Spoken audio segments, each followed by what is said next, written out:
Sanders went undrafted. A surprise, if not a shock. Under no circumstance, we all know this shouldn't have happened. Tomorrow's the day. We're going to be happy regardless.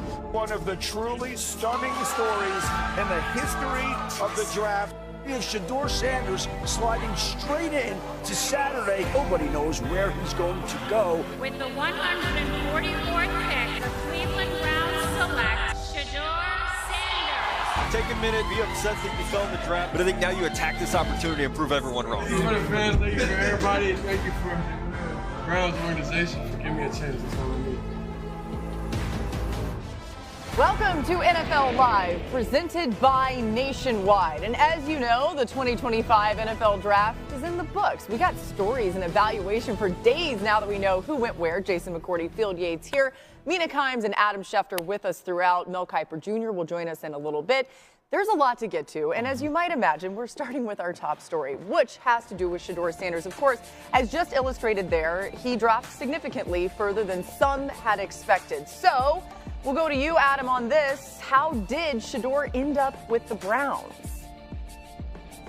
Well, this was an unprecedented slide, Laura, and a lot of people had speculated that the Cleveland Browns would have some interest, but it was much earlier in the draft. The Browns liked him, but not that much to use a high pick on him. They even picked Dillon Gabriel ahead of him. But when Shedeur Sanders continued to sit on the draft board at pick 144 in the 5th round, the Browns felt compelled to move up in the draft to take a player at that time. And who would have thought that we would be talking about Shedeur Sanders like this as a draft value? That's how they viewed him at that point in the draft. And again, let's keep in mind that Deion Sanders and Jimmy Haslam, the Browns owner, had forged a relationship. Andrew Berry, the Browns general manager, had been talking to Shedeur Sanders throughout the draft process. And the Browns quarterbacks coach, Billy Musgrave, was a teammate of Deion Sanders in San Francisco and also was in Shedeur's corner. So there was support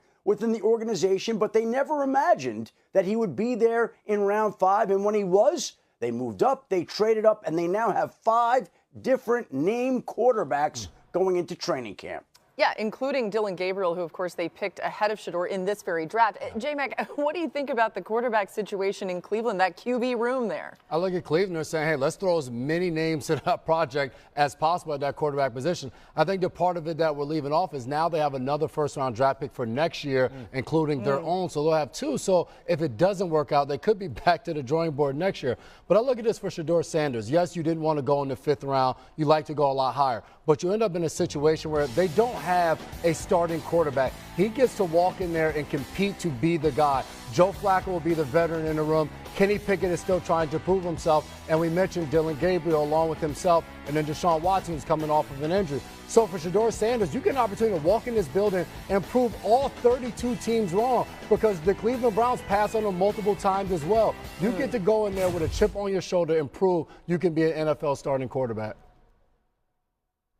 Yeah, I'm looking at this as a quarterback competition between Shedeur and Dillon Gabriel. Obviously, you got the 2 vets in there. We know who they are. Joe Flacco, obviously Cleveland knows very well. Kenny Pickett at this point has played quite a bit of football. But the Browns clearly loved Dillon Gabriel, right? This was a pick that surprised a lot of folks. But I could see why. I mean, watching him, and I watched him a great deal in college, but especially at Oregon, there are a lot of attributes that make sense in the Browns' offense. He's accurate. He's great off of play action. He's good throwing on the move. He's got a quick release. I think where Sanders has an edge over him, and this is why I had Sanders ranked higher in my perspective on draft quarterbacks, is he's obviously taller, and I think he sees the middle of the field better, which is important. Kevin Stefanski's offense. But he's got to beat out Gabriel, right? Like, it's not just that they drafted Gabriel 2 rounds ahead of him. I watched a video of them talking to him. They clearly love the kid. So that's task number 1. You know, you got to take these things in order of steps. And step 1 is that competition between Sanders and Gabriel. I think I can't help myself. I kind of have to close the book here on how Shedeur got to round 5, and it was something that I didn't anticipate as we got closer and closer to the draft. I was surprised he was still available as we got into round 3, much less day 3. But there are some important lessons learned throughout this process, one of which is me, Mel, other draft analysts don't determine where a player is going to go in the draft. We have a suggestion, we have a belief, we have a projection, but we do not make that decision. Your tape and your pre-draft process determines where you go in the NFL draft. And the NFL spoke very loudly and clearly about Shedeur Sanders.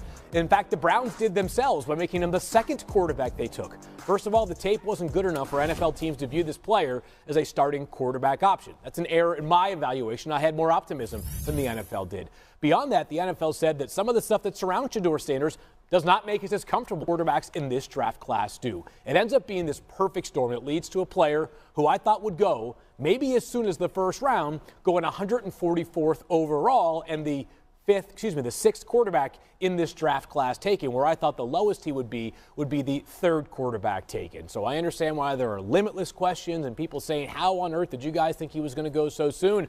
Clearly this was a miscalculation, but hopefully for Shedeur's sake, he takes it and acknowledges some of the things that led up to this and can learn from it. Because if not, then he probably won't be a real factor in Cleveland because he's got to beat out 3 other guys just to have a shot to be a starter.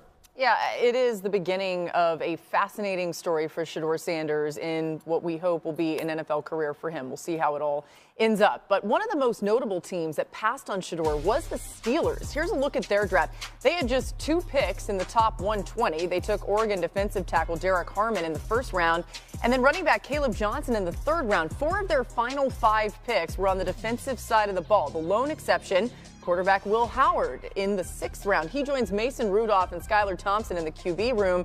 Adam, the Steelers said they would be adding 2 quarterbacks. We saw them from the draft. They drafted Will Howard. What are their plans from here?